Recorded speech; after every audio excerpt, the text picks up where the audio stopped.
The rain battered the dorm window, each drop a reminder of the storm inside me. I was 19, a freshman at Emerson University, and already drowning in a sea of whispers and cruel laughter. By the end of my first semester, I knew the name Ryan Carter would haunt me forever. I'd come to Boston hoping for a fresh start. Growing up in a small Ohio town, I'd hidden who I was, a gay kid with dreams too big for a place that loved conformity. College was supposed to be my escape, a chance to breathe freely, maybe even find love. But Ryan Carter, with his chiseled jaw and quarterback swagger, turned that dream into a nightmare. He was the golden boy of our dorm, the guy everyone adored except when his eyes landed on me. To him, I was a target, a punching bag for his insecurities. Faggot, he'd hiss in the hallway, loud enough for his friends to snicker, but quiet enough to dodge trouble. His taunts followed me like a shadow, carving wounds I thought would never heal. For years of college, for years of hell, Ryan's cruelty wasn't just words, it was relentless. He'd accidentally knock my books from my hands, spread rumors that made my classmates avoid me, even convinced a professor I'd cheated on a group project, costing me a scholarship. By senior year, I was a ghost of myself, counting the days until graduation. When I walked across that stage, I swore I'd never see Ryan Carter again. Fast forward 7 years. I'm Alex Harper, 26, a graphic designer living in Seattle, building a life I'm proud of. I've got a small circle of friends, a cozy apartment, and a heart that's slowly learning to trust again. But fate has a sick sense of humor. One rainy evening, I'm sitting in a cafe, sketching in my notebook, when a familiar voice cuts through the hum of conversation. "Alex," it says, trembling. I look up, and there he is, Ryan Carter. Older, rougher around the edges, but unmistakably him. His blue eyes are softer now, almost broken, and he's looking at me like I'm his last hope. "Alex, I need to talk to you," he says, his voice barely above a whisper. My stomach twists. Every instinct screams to run, to leave this ghost of my past behind. But something in his face, desperation, maybe regret, pins me to my seat. Against my better judgment, I nod. He sits down, and the story he tells me changes everything. Ryan's life hasn't been the golden path everyone expected. After college, his football dreams crashed. Injuries sidelined him. His family cut him off when he came out as gay, and the friends who once worshipped him vanished. He's been living in Seattle for a year, working odd jobs, trying to piece himself together. "I was a monster back then," he admits, his voice cracking. "I hated myself, and I took it out on you. I don't expect you to forgive me, but I need you to know I'm sorry." I want to hate him. I want to scream, to throw every ounce of pain he caused me back in his face. But his words hit a nerve I didn't know was still raw. He's not the untouchable bully anymore. He's a man unraveling, begging for a chance to make things right. I don't know if I can trust him, but I can't look away either. That night, I lie awake, replaying every moment of that conversation. Ryan's apology feels like a key to a door I've kept locked for years. Do I open it? Do I let him in, knowing he could hurt me again? Or do I walk away, leaving him to drown in his guilt? I don't have answers. But one thing is clear, Ryan Carter is back in my life, and nothing will ever be the same. The next morning, I'm still reeling. My best friend, Mia, notices the dark circles under my eyes over coffee.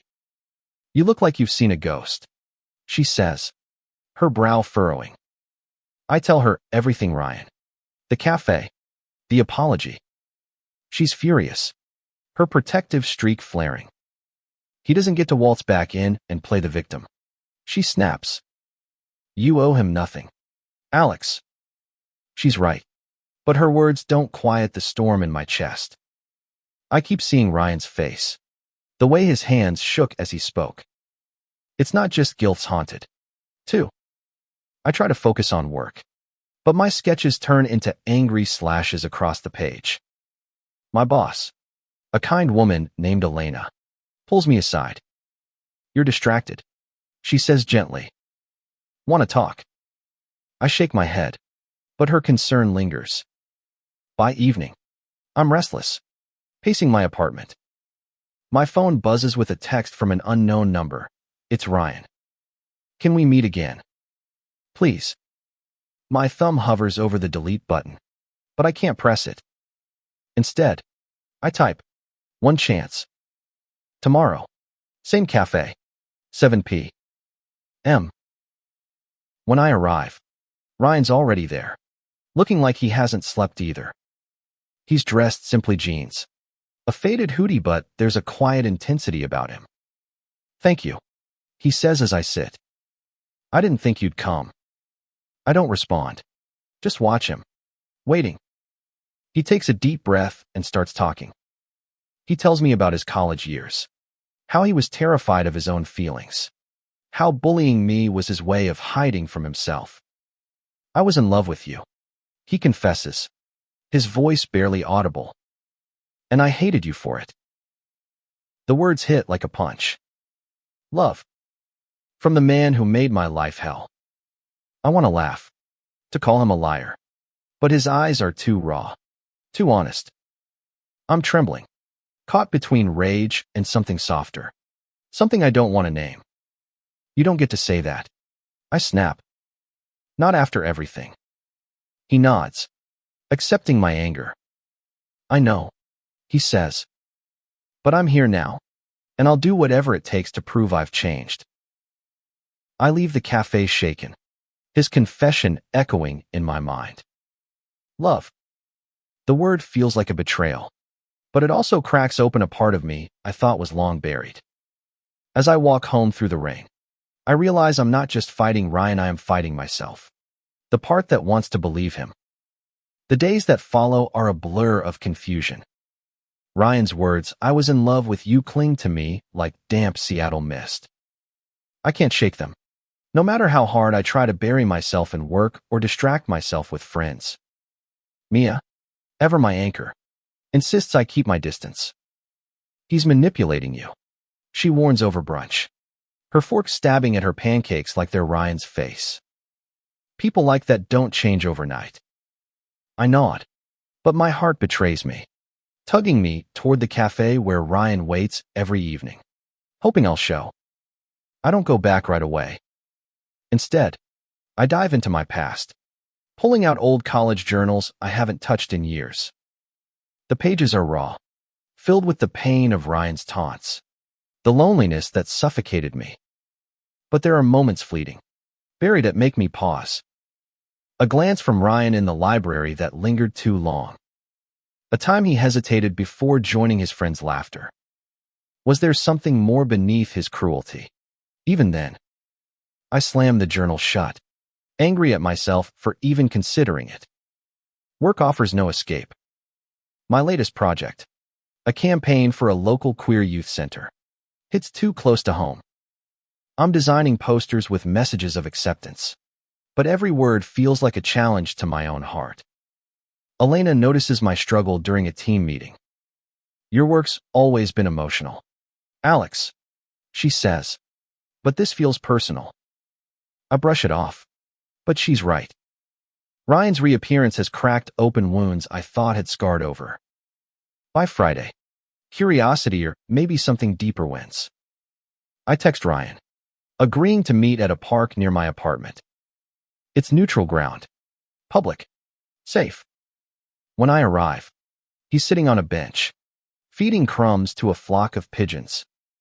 He looks up, and his smile is cautious, like he's afraid I'll bolt.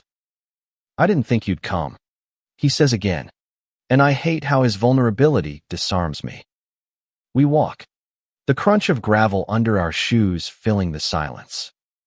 He talks about his life since college, the rejection from his family, the years spent running from himself, the therapy that finally forced him to face his actions. I don't expect you to trust me, he says, his voice steady but soft. I just want you to know who I am now. I listen, torn between the boy who tormented me and the man beside me, who seems to carry his own scars. Why me? I finally ask, stopping under a willow tree. Why are you here, Ryan? Why now?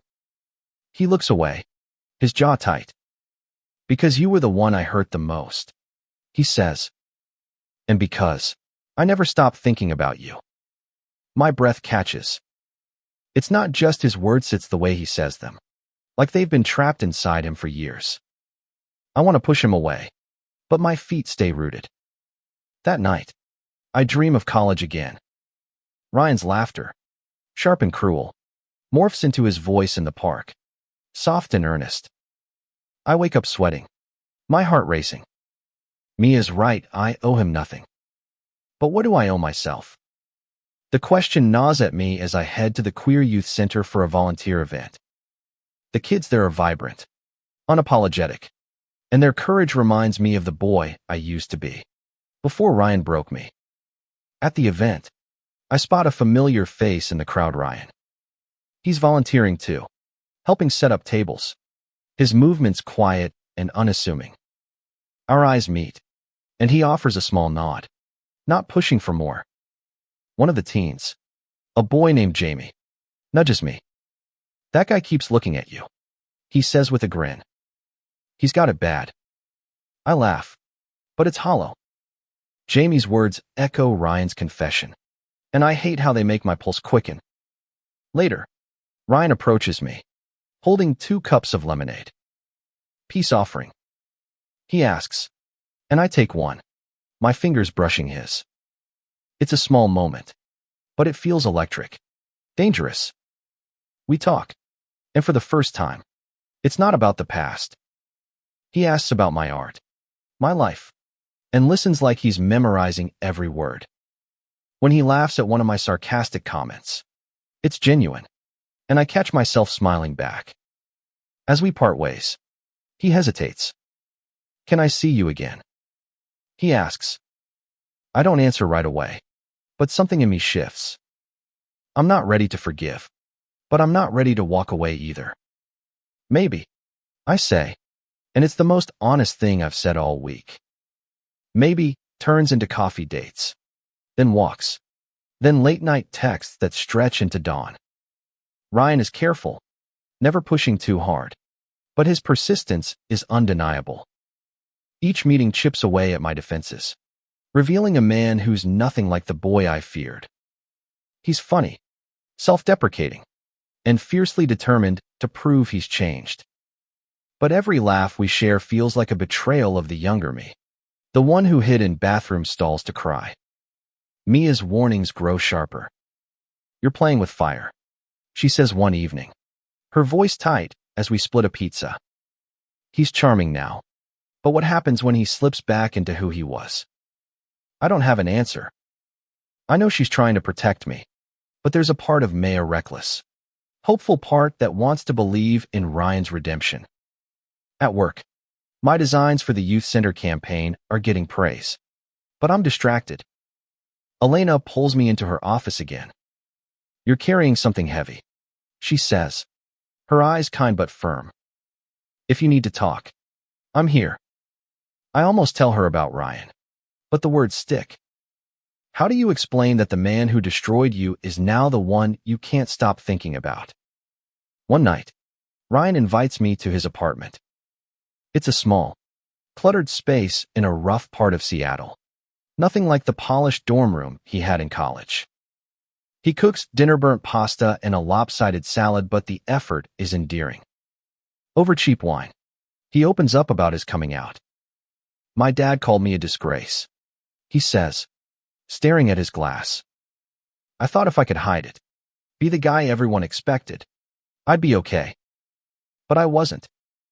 His voice breaks, and I see the weight he's carried. For the first time, I feel a flicker of empathy. We don't kiss that night, but we talk until the sky turns gray. As I leave, he grabs my hand. I don't deserve you, Alex, he says. But I'm trying to. His touch lingers, and I don't pull away. On the bus home, I'm a mess of emotions: anger, longing, fear. I'm falling for him, and it terrifies me.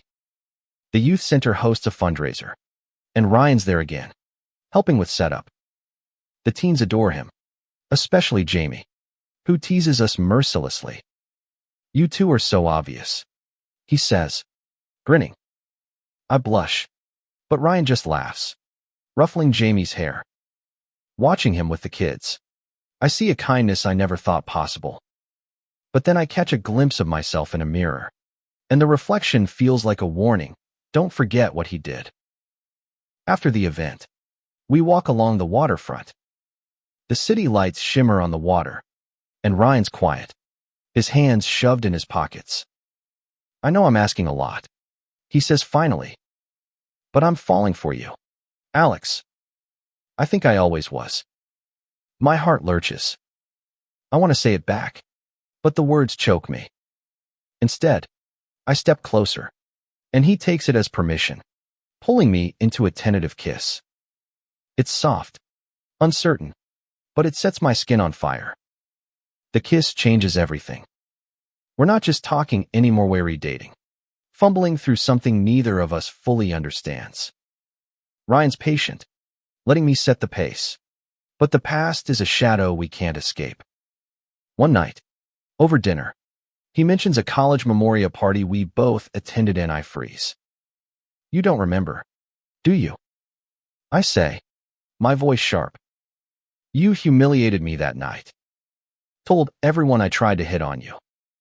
His face falls, and he reaches for me, but I pull back. "I'm sorry," he whispers. "I'll spend my life making it up to you." I want to believe him, but doubt creeps in. Is this real? Or is he just chasing absolution? Mia's voice echoes in my head, and I start to pull away, canceling plans, ignoring texts. Ryan notices, but he doesn't push. Instead, he leaves voicemails, each one more desperate. "I'm not giving up on us," he says in one. "Not unless you tell me to." I don't respond, but I save every message. By the end of the month, I'm a wreck. The youth center campaign launches, and my designs are a hit, but I feel hollow. At the launch party, Jamie corners me. "You're an idiot if you let him go," he says, his teenage bluntness cutting through my fog. "He looks at you like you're his whole world." I want to argue, but Jamie's words hit hard. Maybe I'm not just protecting myself, maybe I'm punishing Ryan. And that's not who I want to be. I can't keep running. Jamie's words at the launch party burn in my chest, forcing me to face the truth. I'm not just scared of Ryan hurting me again, I'm scared of what it means to let him in. To love him. I spend a sleepless night staring at my ceiling, replaying every moment we've shared since he came back into my life. The apologies, the laughter, the way his hand fits in mine. By morning, I know what I have to do. I text Ryan, asking to meet at the park. When I arrive, he's there, sitting on our bench, looking like he's bracing for rejection.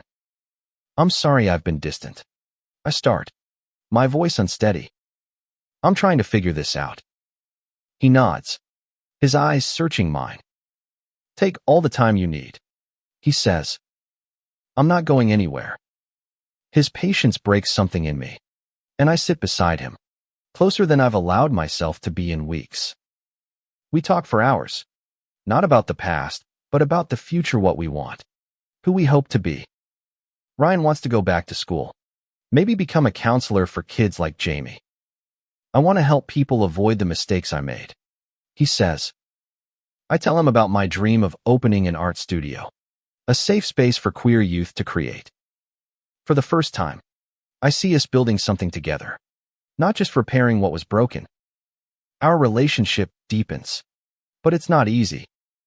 Trust is fragile, and every step forward feels like a leap.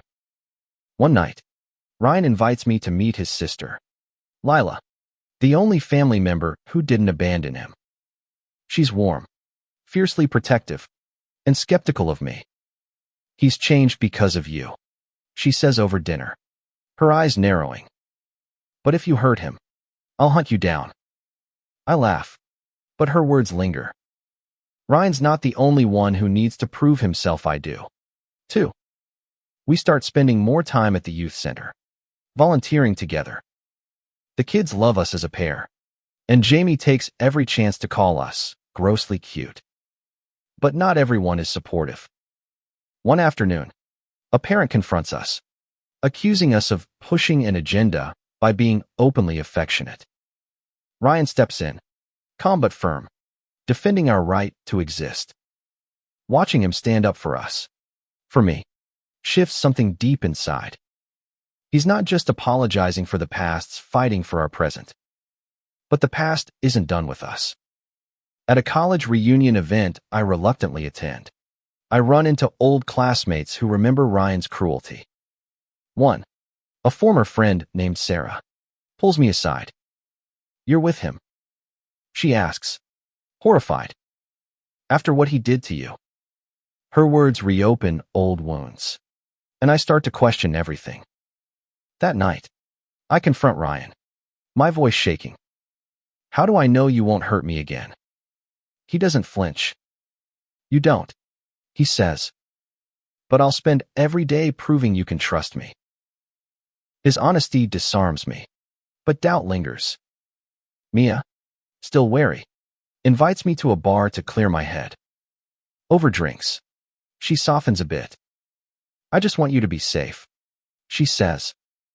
"But if he makes you happy, maybe I'm wrong." It's not an endorsement, but it's a start. I go home and find Ryan waiting outside my apartment, holding a small canvas he painted clumsy but heartfelt. A sketch of the park bench where we've spent so many hours. "I'm not good at this," he says, blushing. "But I wanted you to have it." I pull him into a hug, and for the first time, I feel like we might make it. Months pass, and we settle into a rhythm. We're not perfect, arguments flare. Old insecurities surface, but we talk through them. Ryan's in therapy, working through his guilt, and I start seeing a counselor too, unpacking the trauma he left behind.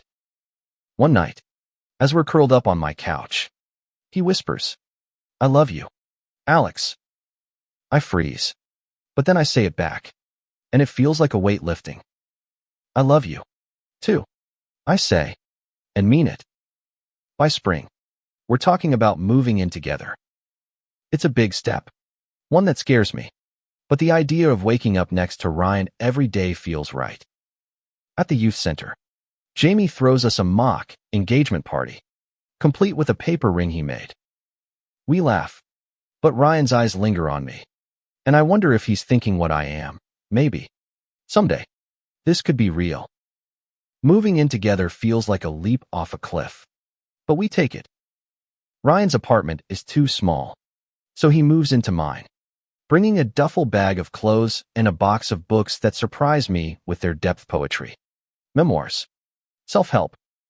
We rearrange my space to fit us both, our lives tangling together like roots. It's messy, exhilarating, and terrifying.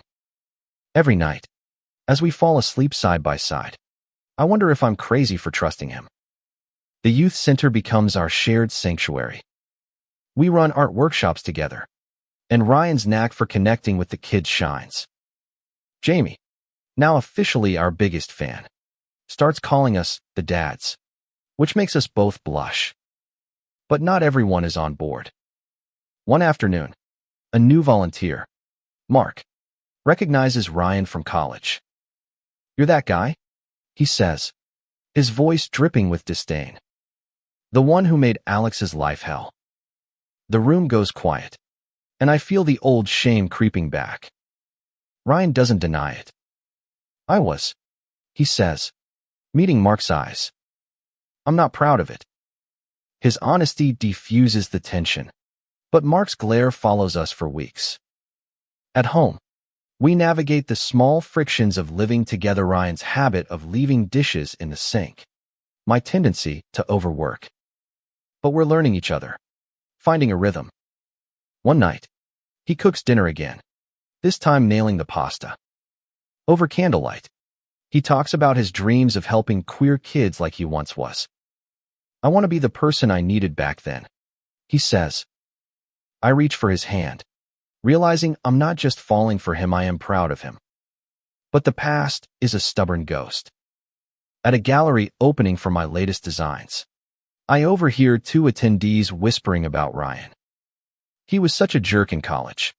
One says, "Can't believe Alex is with him." My chest tightens. I know Ryan's changed, but the judgment stings.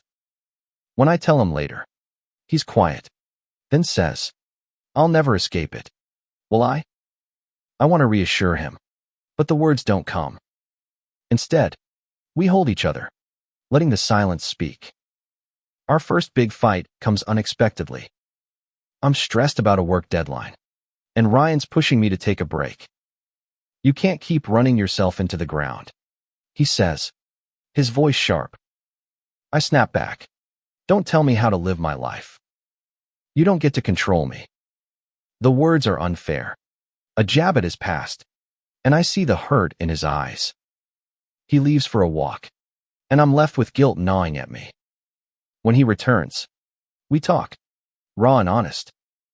"I'm not that guy anymore," he says. "But I get why you're scared." We make up, but the fight leaves a crack in our foundation. Mia, slowly warming to Ryan, invites us to her birthday party. It's a test, I know, but Ryan charms her friends, even winning over her skeptical girlfriend, Tara. He's trying, Tara admits to me later. But don't let him off easy.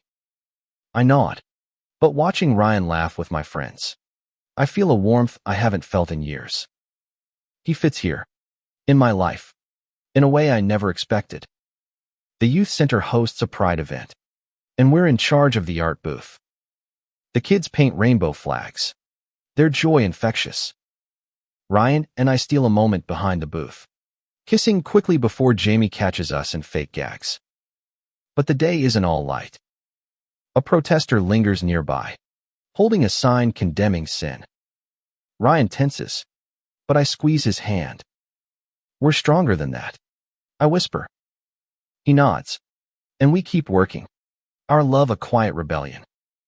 By summer, we're talking about the future: travel, careers, maybe a dog. But one night, Ryan gets a call that changes everything. His father, who disowned him years ago, is in the hospital, dying.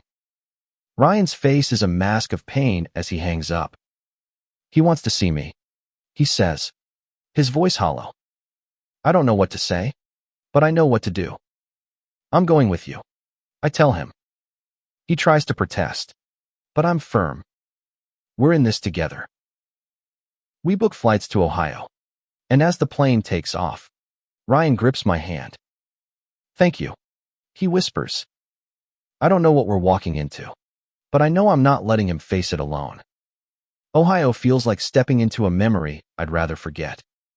The small town where Ryan grew up is suffocatingly familiar: narrow streets, judgmental stares, the weight of expectations. We drive to the hospital in silence, Ryan's knuckles white on the steering wheel. I reach for his hand, and he squeezes back, but his eyes are distant, lost in a past I can only imagine. The hospital is sterile, cold, the kind of place that amplifies fear.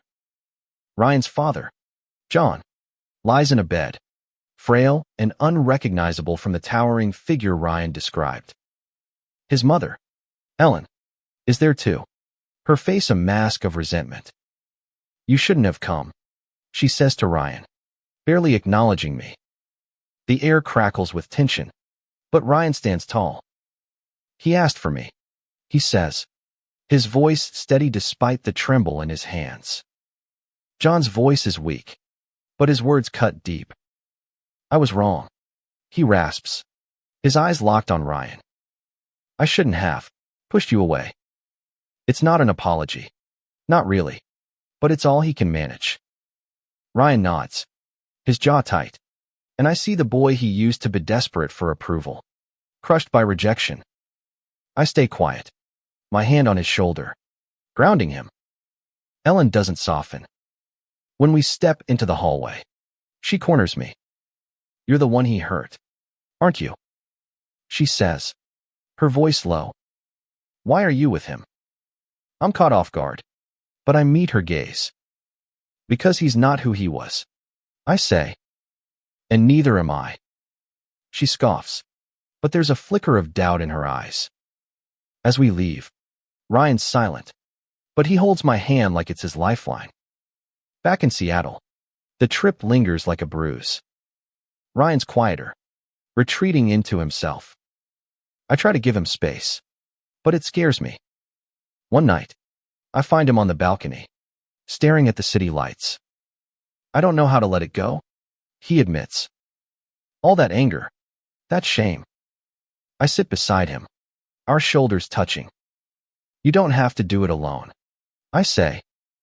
He leans into me, and we stay there, the night wrapping around us. The youth center keeps us grounded. Jamie's graduating high school soon, and he's nervous about college. We spend hours helping him with applications, and Ryan's patience with him is a reminder of how far he's come. But the center isn't immune to trouble. A funding cut threatens to shut down our art program, and we rally to save it. Ryan organizes a community art show, and I'm amazed at his determination. "This place saved me," he says. I owe it. Watching him fight for something bigger than himself, I fall a little harder. But life throws another curveball. At the art show, an old college teammate of Ryan's shows up, Derek, one of the guys who egged on his bullying. He's all smiles, acting like nothing happened, but I see Ryan tense. Derek claps him on the back, saying, "Good to see you're still the man." Ryan pulls away, his voice cold. "I'm not that guy anymore." Derek laughs it off, but the encounter shakes Ryan. That night, he breaks down, confessing how much he hates the person he was. "I don't want to be him again," he says, tears in his eyes. I hold him, promising he won't. We decide to take a weekend trip to clear our heads, a cabin in the mountains. Just us. It's our first time truly alone. No distractions. We hike, cook over a fire, and talk about everything: our fears, our dreams, our love. One night, under a sky full of stars, Ryan pulls me close. "I want to marry you someday," he says, his voice soft but sure. My heart stops. I don't answer, but I kiss him, and it feels like a promise. Back in Seattle, we're stronger, but the world keeps testing us. A local news outlet covers the youth center, and someone leaks Ryan's past. Online comments tear into him, calling him a fraud, a bully playing hero. He's devastated, but I'm furious. I write a response, defending him, sharing our story, our pain, our growth. It goes viral, and suddenly, we're not just a couple. We're a symbol of redemption, flawed and human. As the noise dies down, Ryan looks at me with something new in his eyes: hope. "We're going to be okay, aren't we?" he asks. I nod, believing it for the first time. The viral post changes everything. Strangers reach out, sharing their own stories of forgiveness and second chances. Some call Ryan a hero. Others call him a monster. The attention is overwhelming, but it forces us to confront our story head-on. At the youth center, the kids rally around us, especially Jamie, who declares, "Haters gonna hate, but you too are goals." His words make us laugh, easing the weight. But the spotlight isn't kind. Ryan's old teammates start messaging him, some supportive, others cruel. One, a guy named Chris, posts a public rant about Ryan's fake redemption, dredging up every mistake from college. It hits Ryan hard, and I catch him staring at his phone, his face pale. "Maybe they're right," he says. "Maybe I don't deserve this." I grab his shoulders, forcing him to look at me. "You're not that person anymore," I say, "and I'm not letting you go back." We decide to take control. Ryan writes an open letter, published on the youth center's blog, owning his past and detailing his journey.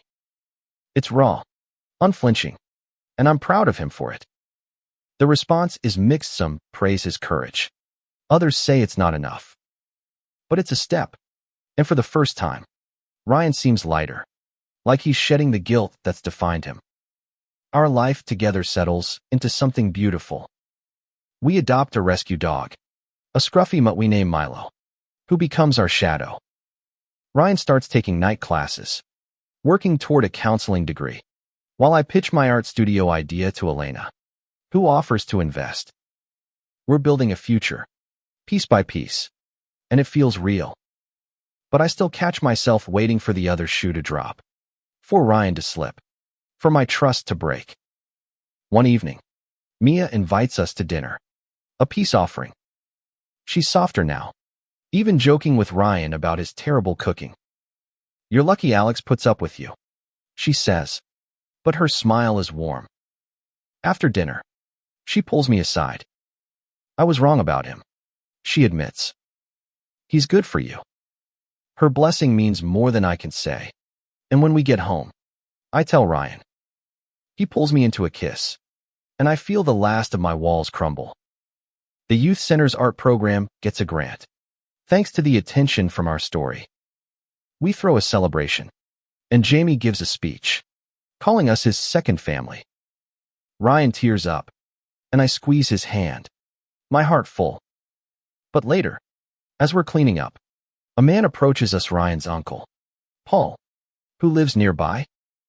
He's kind but hesitant, saying he saw the news and wants to reconnect.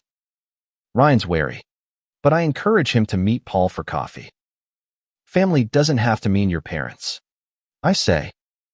He nods, and I see a spark of hope in his eyes. Months later, Ryan gets a call from his mother.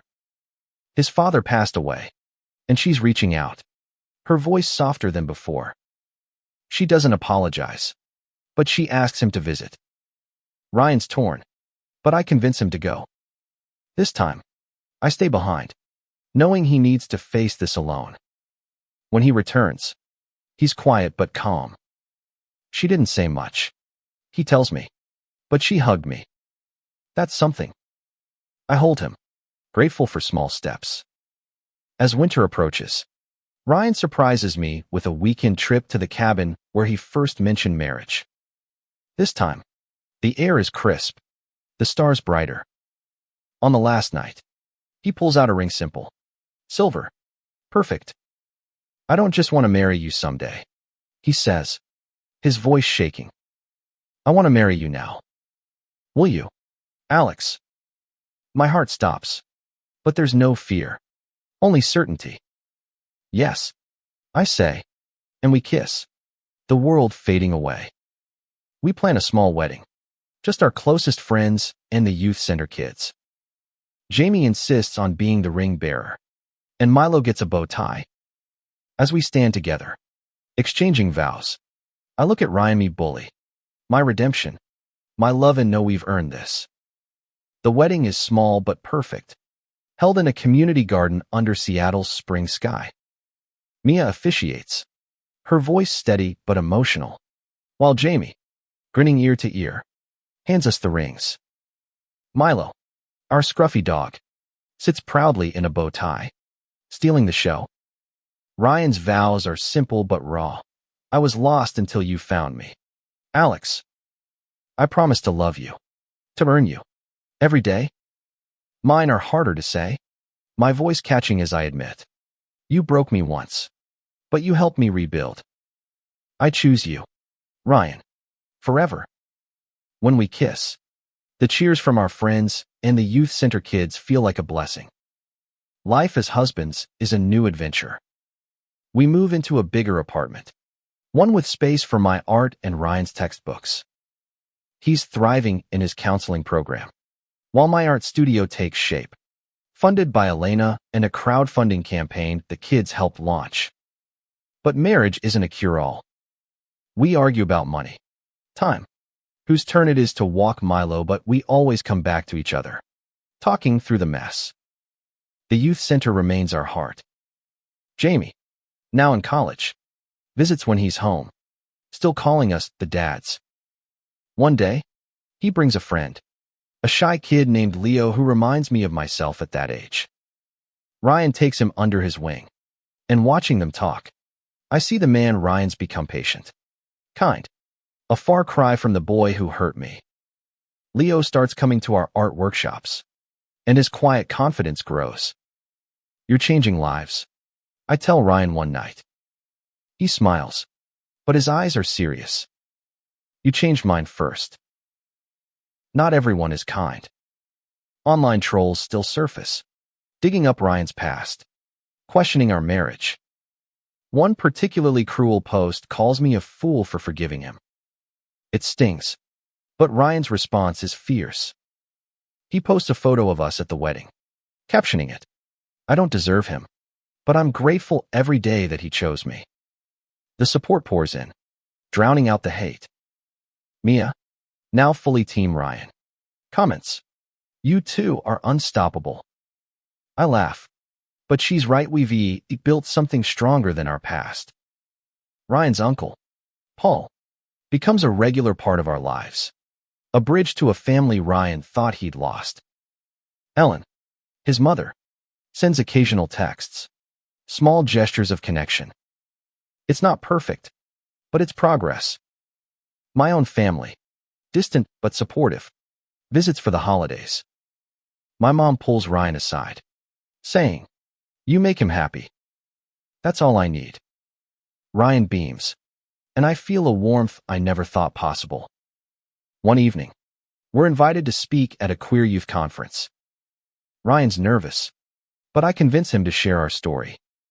On stage, he talks about his past, his shame, and his journey to redemption. I follow, speaking about forgiveness not just for him, but for myself. The audience is quiet, then erupts in applause. A teen in the crowd asks, how do you trust again after so much pain? I look at Ryan, our hands intertwined. You don't just trust the person, I say. You trust the work you do together. As we approach our first anniversary, Ryan surprises me with a trip back to the cabin. We hike to the spot where he proposed, the stars as bright as they were that night. He pulls out a small canvas, a better version of the park bench painting he made years ago. I'm still learning, he says, grinning. I kiss him, overwhelmed by how far we've come. We both are, I whisper. Our story isn't a fairy tale. It's messy, scarred, and hard-won. Ryan was once the bully who made my college life hell, but now he's my husband, my partner, my home. Together, we've turned pain into purpose, building a life that's not just about us, but about the kids we help, the love we share, and the hope we carry. As we stand under the stars, I know one thing for certain. Love doesn't erase the past, but it can light the way forward.